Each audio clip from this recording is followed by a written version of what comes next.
You took that flight, the Sosoliso Airlines Flight 1145, on December 10th, 2005. Can you tell us about that day? So yes, like you said, I was 16 and it was December 10th, 2005. So it was Christmas holidays and I was in a boarding school. I was a high school student, senior actually, and I was heading home for the Christmas holidays with 60 other students from my high school, but there were other passengers on the plane too. So we were 109 total, and this is including the flight crew and the attendants and everyone. I remember the day being very normal, very regular, nothing strange about us being on the plane together at the end of the semester. We would usually take the same plane to go home. So that was what was going on. And we got to the airport, we boarded the plane, we were in the air, everything was fine for like more than half of the flight, and uneventful.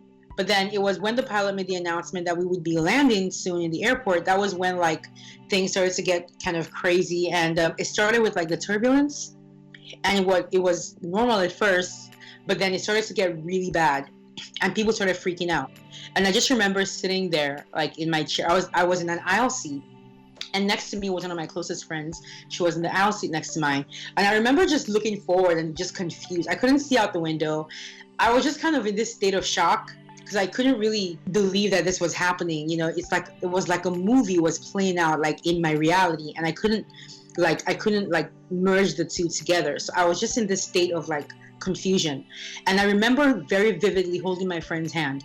I remember that her hand felt sweaty. I remember that mine were sweaty too, probably like we were just like clammy. And I remember that one of us said something about praying, but I don't remember who. Like, as time passes, I forget really, but I know that one of us intended to do that. But before we could say anything really, like before we could say any words, my last memory is that just this like chalk, like nails on chalkboard kind of sound inside my brain. And then I must have blacked out at that point. I don't remember the actual impact of the crash, but I remember that my next memory was opening my eyes and I was in the hospital in South Africa, and it was 5 weeks later. And how are you feeling these days, Kechi? Are you still in a lot of pain, physical pain? Yeah, not every day. I will say there's a level of pain I deal with just because of what happened that I probably will always deal with. But the intensity is definitely reduced. As time passes, it gets less and less. But there is a daily pain, really, there is. But it's not something that stops me from living. Like, it doesn't affect my quality of life. You know what I mean? But I still have surgeries. I had surgery just beginning of this year, for instance.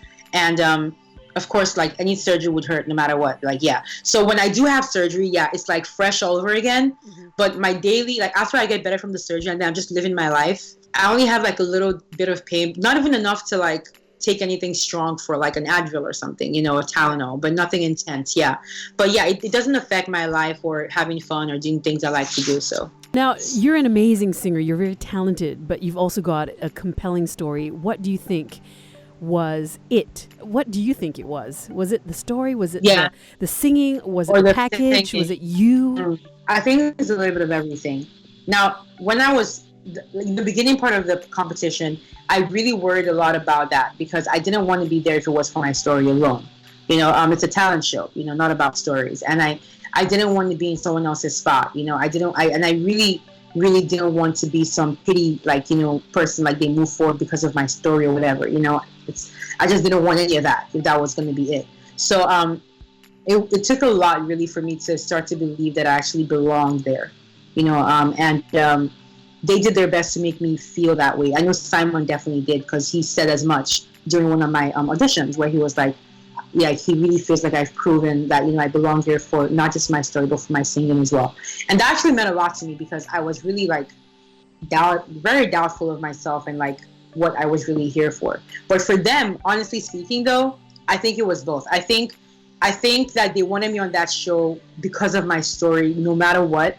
And that they just were happy that I could actually also sing, basically. But like, that's what I think it is. Because, you know, it's a TV show and they want those ratings. And I just feel like they definitely saw something unique in my story that they wanted to be a part of. They wanted it to be on AGT. And so they were going to do whatever they could to make that happen, basically.